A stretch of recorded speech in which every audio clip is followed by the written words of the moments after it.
नमस्कार, मैं हूं आपके साथ शगुफ्ता साहिल देव। आप देख रहे हैं जीएनटी स्पेशल। समंदर में हिंदुस्तान का शौर्य, लहरों पर पराक्रम का दूसरा नाम आईएनएस विक्रांत आज नौसेना का शक्तिशाली सिपह सालार बन गया। प्रधानमंत्री नरेंद्र मोदी ने आज इस बाहुबली को नौसेना में शामिल कर लिया। देश का पहला स्वदेशी युद्धपोत अब समुद्री मोर्चे पर दुश्मन से टक्कर लेने के लिए पूरी तरह से तैयार है। सागर की प्रचंड लहरों का ये योद्धा जल्द ही समंदर के सबसे बड़े प्रहरी के रूप में तैनात हो जाएगा। भारत के परम शक्तिशाली एयरक्राफ्ट कैरियर विक्रांत की ताकत को पिछले 1 साल से तमाम सी ट्रायल्स के जरिए आजमाया जा रहा था और अब विक्रांत अपने सभी इम्तिहानों को पास करके देश की सेवा में उतर गया। आज कोच्चि में हुए भव्य समारोह में हमारे देश की नौसेना को ये सौगात मिल गई है।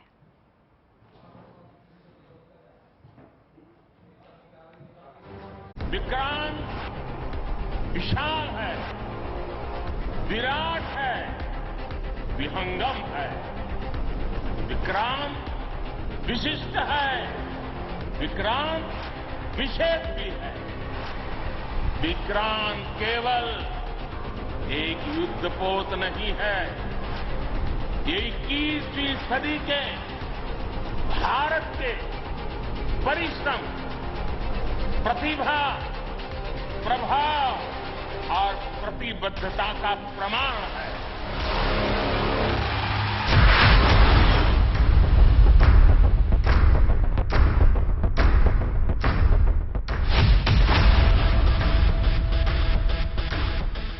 वो लौट आया है बनकर लहरों पर शौर्य और पराक्रम की नई मिसाल।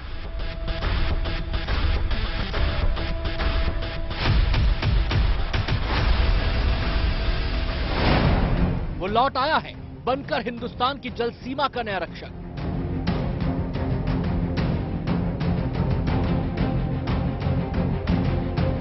वो लौट आया है बनकर हिंदुस्तान के समंदर का नया बादशाह।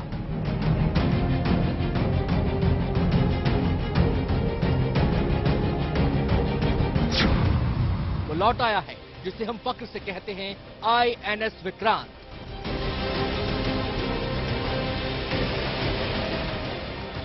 आजादी के अमृत वर्ष में आजाद भारत की नौसेना को आखिरकार अपना नया बाहुबली मिल गया। हिंदुस्तान की जल सीमा का सबसे मजबूत प्रहरी आईएनएस विक्रांत आज बेहद धूमधाम से नौसेना के जंगी बेड़े में शामिल हो गया है। इससे न केवल समंदर में भारत की ताकत में एक बड़ा इजाफा हो गया है, बल्कि भारत दुनिया के उन चुनिंदा देशों की श्रेणी में शामिल हो गया है जिनके पास अपना एयरक्राफ्ट कैरियर बनाने की क्षमता है। प्रधानमंत्री नरेंद्र मोदी ने देश के पहले स्वदेशी विमान वाहक युद्धपोत आईएनएस विक्रांत को नौसेना में शामिल किया और इस तरह से अब ये नौसेना के बेड़े में शामिल हो गया है। इस वक्त हम इसके डेक पर मौजूद हैं और यहाँ पर ये अगर आप डेक को देखें तो ये एक पूरा विशालकाय फुटबॉल के मैदान जैसा है, यानी कि 2 फुटबॉल के मैदान के बराबर ये एरिया है। और इस वक्त कमीशन होने के बाद तमाम नौसैनिक और जो मेहमान यहाँ पर थे वो इस वक्त डेक पर मौजूद है।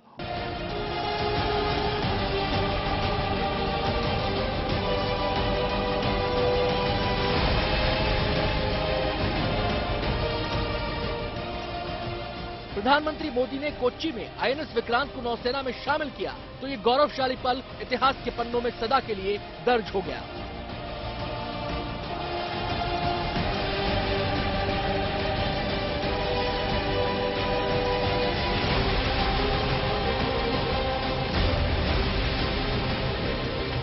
पूरी दुनिया की निगाह आज आईएनएस के स्वागत के इस भव्य समारोह पर थी। पीएम मोदी जैसे ही कोच्चि शिपयार्ड पहुंचे तो सबसे पहले देश के प्रधानमंत्री को प्रोटोकॉल के मुताबिक 100 नौसैनिकों के दस्ते ने गार्ड ऑफ ऑनर दिया।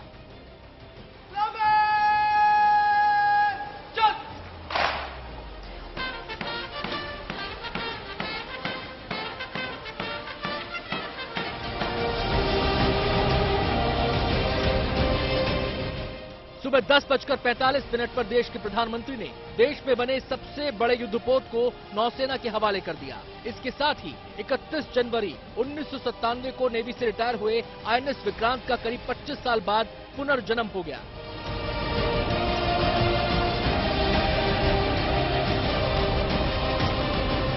यदि लक्ष्य दुरंत है, यात्राएं दिगंत है, समंदर और चुनौतियां अनंत है, तो भारत का उत्तर है विक्रांत।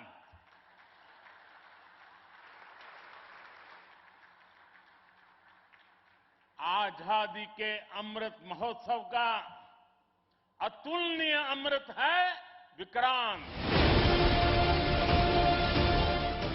इसके बाद आईएनएस विक्रांत के पहले कमांडिंग ऑफिसर कोमोडोर विद्यासागर हरके ने कमीशनिंग वारंट डिक्लेयर किया। भारत सरकार ने भारतीय नौसेना पोत विक्रांत को कमीशन करने का निर्णय लिया है। आपको यह निर्देश दिया जाता है कि आप आगे बढ़ के इस युद्ध पोत को सितंबर 2022 के दूसरे दिन पर कमीशन करें। आईएनएस विक्रांत को नौसेना में शामिल करने के बाद प्रधानमंत्री ने इस विशालकाय एयरक्राफ्ट कैरियर का जायजा भी लिया। नौसेना के अधिकारियों ने प्रधानमंत्री को समंदर के इस बाहुबली की तमाम खूबियों को करीब से दिखाया।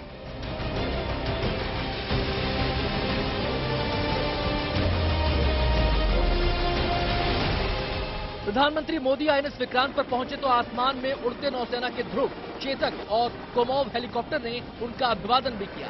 प्रधानमंत्री ने भी हाथ हिलाकर नौसैनिकों का अभिवादन स्वीकार किया।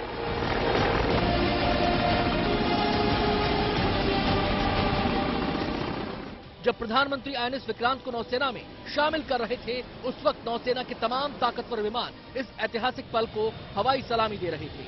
अपनी गर्जना से ये फाइटर जेट्स नौसेना की हवाई ताकत का प्रमाण भी दे रहे थे।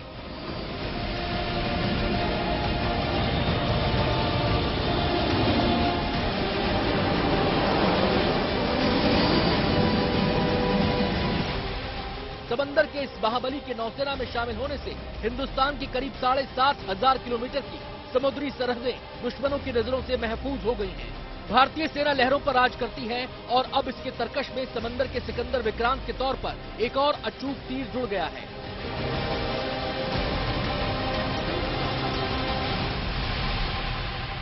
जैसा कि आप सभी नेवी के ट्रेडिशन से अच्छी तरह अवगत हैं, old ships never die.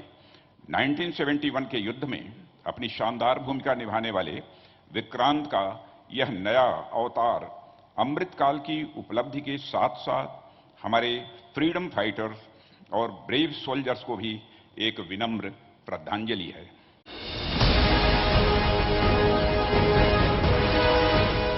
Aircraft carrier Vikrant Bharat में बनने वाला अब तक का सबसे बड़ा और सबसे जटिल युद्धपोत है। देश में कई साल से इसके निर्माण का काम चल रहा था। करीब 20,000 करोड़ की लागत से बने विक्रांत का 80% से ज्यादा हिस्सा भारत में ही बनाया गया है।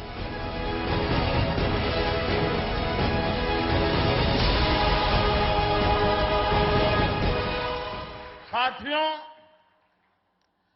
आईएनएस विक्रांत के हर भाग की अपनी एक खूबी है,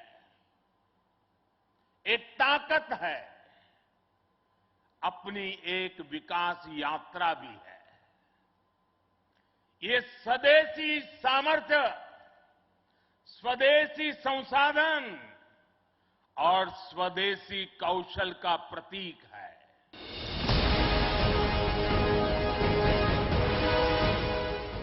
निर्माण की प्रक्रिया पूरी होने के बाद पिछले 1 साल से नौसेना ने गहरे समुद्र में जटिल युद्धाभ्यास के लिए विक्रांत के कई परीक्षण किए हैं। नौसेना ने 40,000 टन वजन वाले विशालकाय विक्रांत को बीते साल अगस्त में पहली बार परीक्षण के लिए 5 दिन की समुद्री यात्रा पर उतारा था। तब से लेकर अब तक कई पैमानों पर विक्रांत की ताकत का परीक्षण हो चुका है।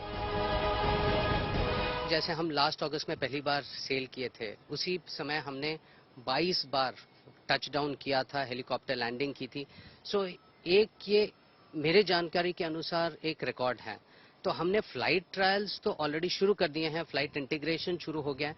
पर देखिए, सारा का सारा क्षमता जो आएगा वो धीरे धीरे हम प्रूव करते जाएंगे। अभी तो लैंडिंग हुआ है, उसके बाद हम इसके साथ सेल करेंगे, इसको ऑपरेट करेंगे, इसका हैंगर में ले जाके इसकी मरम्मत करके ऊपर लाके।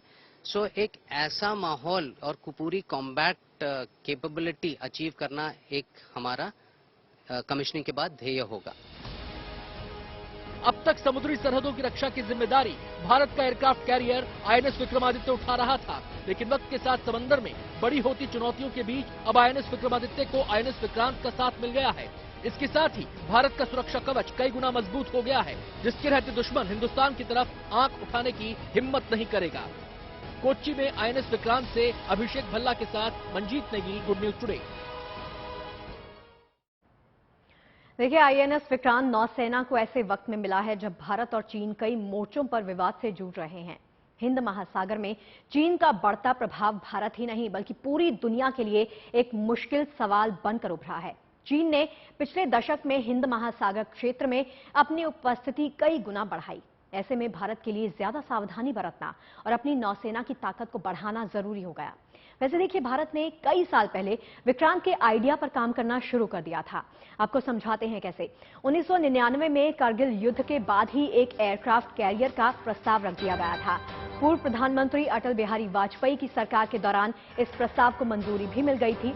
इसके बाद साल 2002 में कोच्चि शिपयार्ड में इसकी डिजाइनिंग और निर्माण का काम शुरू कर दिया गया था। डिजाइनिंग के तमाम पहलुओं पर काम खत्म होने के बाद फरवरी 2009 में विक्रांत का प्रोग्रेसिव कंस्ट्रक्शन शुरू कर दिया गया। 2011 का साल आते आते विक्रांत का ढांचा बनकर तैयार हो गया था। अगस्त 2013 में विक्रांत को पहली बार हार्बर ट्रायल के लिए पानी में उतार दिया गया। कोरोना काल में काम धीमा जरूर पड़ा, लेकिन नवंबर 2020 तक विक्रांत के हार्बर और बेसिन ट्रायल पूरे कर लिए गए और अगस्त 2021 से विक्रांत के समुद्री ट्रायल शुरू कर दिए गए और 8 यानी 2 सितंबर 2022 को आईएनएस विक्रांत भारतीय नौसेना के बेड़े में शामिल हो गया है। और देखिए, इसके साथ ही अब हम दुनिया के उन गिने चुने देशों में शामिल हो गए हैं जिनके पास न केवल एयरक्राफ्ट कैरियर है बल्कि जो अपने लिए एयरक्राफ्ट कैरियर का निर्माण भी कर सकते हैं। अगर दुनिया के ताकतवर देशों के आंकड़ों पर एक नजर डाली जाए तो फिलहाल अमेरिका के पास अपने 11 एयरक्राफ्ट कैरियर हैं, जबकि चीन के पास 2 एयरक्राफ्ट कैरियर हैं। भारत के लिए ये आंकड़ा बहुत महत्वपूर्ण है। इसी तरह इटली के पास 2 एयरक्राफ्ट कैरियर हैं, जबकि ब्रिटेन, फ्रांस, रूस और स्पेन के पास एक एयरक्राफ्ट कैरियर है। इन सभी की गिनती दुनिया के ताकतवर और विकसित देशों में होती है। लेकिन खास बात यह है कि भारत के पास अब इन सबसे ज्यादा यानी 2 एयरक्राफ्ट कैरियर हैं, आईएनएस विक्रमादित्य और आईएनएस विक्रांत। यानी इस मोर्चे पर अब बस अमेरिका हमसे आगे है। जबकि हमने चीन, इटली की बराबरी कर ली है, तो वहीं ब्रिटेन, फ्रांस, रूस और स्पेन जैसे देश हमसे पीछे हैं। देखिए, ऐसे में आईएनएस विक्रांत आने वाले वक्त में भारत के लिए बेहद अहम भूमिका निभा सकता है। इसे समंदर में हिंदुस्तान की सबसे बड़ी ताकत क्यों कहा जा रहा है, ये जानने के लिए गुड न्यूज टुडे सीधे आईएनएस विक्रांत के डेक पर पहुंचा। देखिए आईएनएस विक्रांत से हमारी ये एक्सक्लूसिव रिपोर्ट। समुद्री मोर्चे पर चीन की बढ़ती चुनौती से निपटने के लिए आने वाले दिनों में आईएनएस विक्रांत अहम भूमिका निभाएगा, क्योंकि अब भारत दुनिया के उन चुनिंदा देशों में शामिल हो गया है जिनके पास अपने बनाए हुए विमान वाहक युद्धपोत हैं। भारत के पास इस वक्त आईएनएस विक्रमादित्य के साथ ही देश में बना पहला स्वदेशी विमान वाहक युद्धपोत हो गया है। दक्षिण चीनी सागर में जिस तरह से चीन लगातार अपनी गतिविधियों को बढ़ाता है, उसको देखते हुए भारत की ये स्वदेशी ताकत चीन के लिए जरूर परेशानी का सबब बनेगी। इसके साथ ही समुद्री सरहद पर भारत के जो तमाम पड़ोसी देश हैं, चाहे श्रीलंका की बात की जाए, बांग्लादेश की बात की जाए, म्यांमार की बात की जाए, मालदीव की बात की जाए, उनके लिए भी भारत का ये नया विमान वाहक युद्धपोत सुरक्षा का संबल होगा। कैमरामैन एल जायसवाल के साथ मंजीत नेगी, आईएनएस विक्रांत। देखिए, किसी भी विमान वाहक युद्धपोत की ताकत का अंदाजा उसके फ्लाइट डेक यानी उसके रनवे के एरिया से लगाया जाता है। जितना विशाल डेक, उतने ज्यादा लड़ाकू विमानों को रखने की क्षमता और उतना ही ताकतवर युद्धपोत। विक्रांत इस लिहाज से भी देश का सबसे बड़ा युद्धपोत है। विक्रांत की विशालता का अंदाजा इसी से लगाया जा सकता है कि अपने आप में ये एक तैरता हुआ गांव है। आईएनएस विक्रांत का वजन 45,000 टन है। इसकी लंबाई 262 मीटर यानी 2 फुटबॉल ग्राउंड से भी ये बड़ा है, जबकि इसकी चौड़ाई 62 मीटर है। तो वहीं इस युद्धपोत का कुल क्षेत्रफल यानी एरिया 2.5 एकड़ का है। आईएनएस विक्रांत में कुल 14 फ्लोर्स बनाए गए हैं, जिनमें नौसैनिकों के रहने के लिए कुल 2300 कंपार्टमेंट तैयार किए गए हैं। आप इसी से विक्रांत के आकार का अंदाजा लगा लीजिए।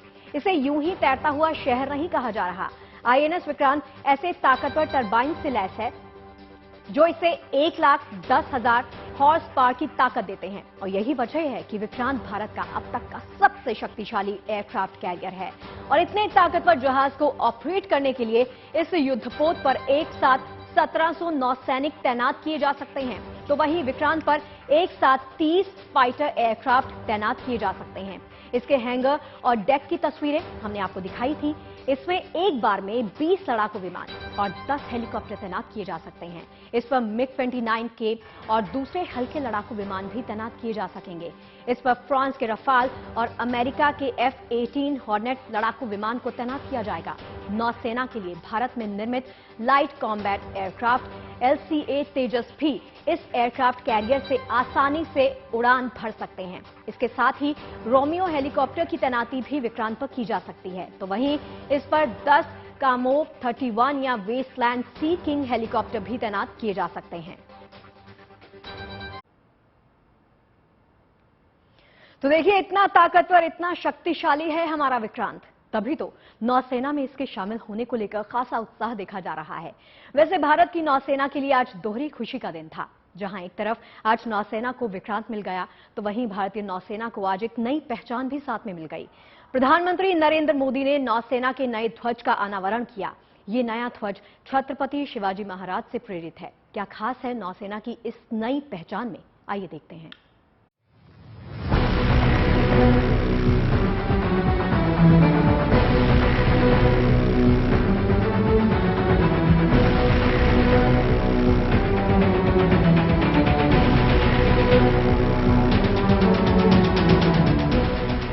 ये भारतीय नौसेना की नई पहचान है। इस समंदर के जाबाजों की नई शान है।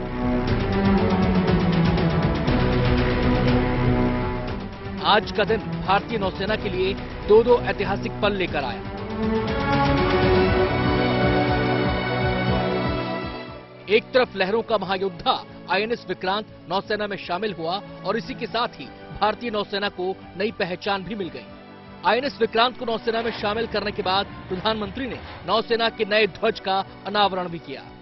नौसेना की नई पहचान ब्रिटिश राज के कड़वे अतीत से पहले आजाद भारत की समृद्ध विरासत की निशानियों को समेटे है। नौसेना के नए ध्वज में से अंग्रेजों की निशानी क्रॉस का लाल निशान हटा दिया गया है। नए ध्वज में उसकी जगह तिरंगे और अशोक चिन्ह ने ले ली है। आज भारत ने गुलामी के एक निशान, गुलामी के एक बोझ को अपने सीने से उतार दिया है। आज से भारतीय नौसेना को एक नया ध्वज मिला है। अब तक भारतीय नौसेना के ध्वज पर गुलामी की पहचान बनी हुई थी, लेकिन अब आज से छत्रपति शिवाजी महाराज से प्रेरित नौसेना का नया ध्वज समंदर और आसमान में लहराएगा। नया ध्वज छत्रपति शिवाजी महाराज से प्रेरित है। नौसेना के इस नए ध्वज में पहले की ही तरह बाईं तरफ राष्ट्रीय ध्वज है। इसके बगल में नीले बैकग्राउंड पर गोल्डन कलर से अशोक चिन्ह बना हुआ है। इसके नीचे सत्यमेव जयते लिखा है। जिस बैकग्राउंड पर अशोक चिन्ह बना है वो असल में छत्रपति शिवाजी महाराज की शाही मुहर है। इस ध्वज पर नीचे संस्कृत भाषा में शम नो वरुण लिखा है, जिसका अर्थ है हमारे लिए वरुण शुभ हो। भारत में वरुण को जल का देवता माना जाता है, इसलिए नौसेना के नए ध्वज पर ये वाक्य अंकित किया गया है। आजादी के अमृत महोत्सव के दौरान 2 सितंबर को भारतीय नौसेना में 2 बड़े ऐतिहासिक बदलाव नजर आए हैं। पहला, देश में बना पहला स्वदेशी विमान वाहक युद्धपोत INS विक्रांत भारतीय नौसेना के बेड़े में शामिल हुआ, जिससे भारतीय नौसेना की ताकत कई गुना बढ़ी है। और दूसरा, भारतीय नौसेना का झंडा और निशान अब बदल गया है। अभी तक ये ब्रिटिश सेना से लिया हुआ निशान इसमें नजर आता था, लेकिन अब ये पूरी तरह से हमारी विरासत से जुड़ा है, क्योंकि छत्रपति शिवाजी महाराज की मुद्रा से प्रेरित होकर इसको लिया गया है। और प्रधानमंत्री नरेंद्र मोदी ने कहा कि ये निशान छत्रपति शिवाजी महाराज को समर्पित है। छत्रपति शिवाजी महाराज ने अपने समय के दौरान विदेशी आक्रामकों से निपटने के लिए पहली बार नौसैनिक तैयार किए थे। इस बदलाव के साथ ही अब तक नौसेना का प्रतीक रहा सेंट जॉर्ज क्रॉस अब अतीत बनकर रह जाएगा। लेकिन ये पहली बार नहीं हुआ है जब सेंट जॉर्ज क्रॉस को नौसेना के ध्वज से हटाया गया। इससे पहले 2001 से 2004 तक 3 साल के लिए सेंट जॉर्ज क्रॉस को नौसेना के ध्वज से हटा दिया गया था। नौसेना के ध्वज को इसके पहले साल 2001 में अटल बिहारी वाजपेयी की सरकार के समय में बदला गया था, जिसमें सफेद झंडे के बीच में जॉर्ज क्रॉस को हटाकर नौसेना के एंकर को जगह दी गई और ऊपरी बाएं कोने पर तिरंगे को बरकरार रखा गया था। 2004 में ध्वज या निशान में फिर से बदलाव किया गया और ध्वज में फिर से रेड जॉर्ज क्रॉस को शामिल कर दिया गया। इसकी वजह नीले रंग के कारण निशान का स्पष्ट रूप से दिखाई न पड़ना बताई गई। नए बदलाव में लाल जॉर्ज क्रॉस के बीच में अब राष्ट्रीय प्रतीक अशोक स्तंभ को शामिल किया गया। इसके बाद 2014 में एक और बदलाव कर अशोक स्तंभ के नीचे देवनागरी भाषा में सत्यमेव जयते लिखा गया। आजादी के पहले तक नौसेना के ध्वज में ऊपरी कोने में ब्रिटिश झंडा बना रहता था। 26 जनवरी 1950 को पहले गणतंत्र दिवस के मौके पर भारतीय नौसेना के ध्वज को भारत की पहचान से जोड़कर एक नया रूप दिया गया, लेकिन तब भी ब्रिटिश हुकूमत के चिन्ह लाल रंग के सेंट जॉर्ज क्रॉस से छुटकारा नहीं मिल सका। लेकिन अब आजादी के अमृत वर्ष में नौसेना को अंग्रेजी हुकूमत की इस पहचान से सदा के लिए छुटकारा मिल गया है। और इसके साथ ही देश की आन बान और शान का प्रतीक बन गया है आईएनएस विक्रांत। फिलहाल इजाजत दीजिए, लेकिन आप बने रहिए गुड न्यूज टुडे के साथ। नमस्कार।